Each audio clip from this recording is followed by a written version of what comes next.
Sacred music is biblically associated with sacrifice. In 1 Chronicles 16, verse 39 through 43, David and Zadok the priest present a sacrifice to God while their musicians, Heman and Jeduthun, sound trumpets, cymbals, and other instruments for sacred song. In this passage, music cannot be separated from the ritual of sacrifice.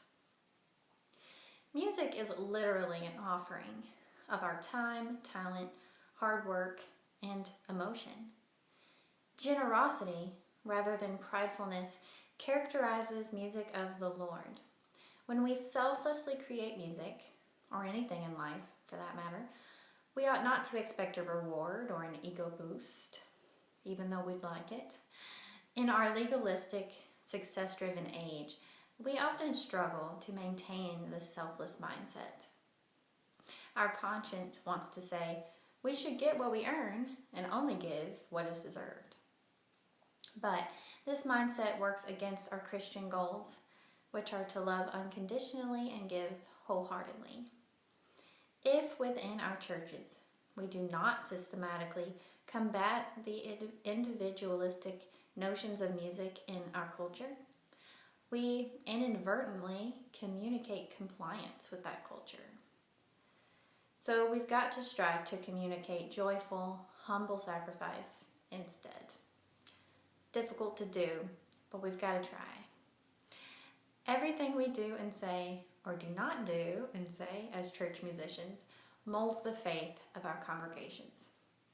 This is a pretty terrifying responsibility. However, we can tackle it a little bit every day by praying for a generous spirit and practicing kindness. I ought to clarify before we go on that music as sacrifice does not mean that musicians should not get paid. If we believe that sacred music is invaluable to our spiritual lives, then we also believe that we need people to create that sacred music. If we need people to create the music, then those people are going to require a certain amount of skill and discernment, which is only developed with time and training.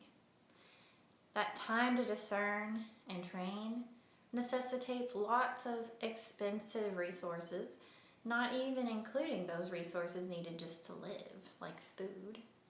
So, we should be paying our church musicians like they are indispensable, not superfluous. Making sacrifices is one of the hardest things to do, period. In the comments, tell us when you have had to make a sacrifice in your church job. What was that like for you? And then click next to access the next lesson. Awesome work!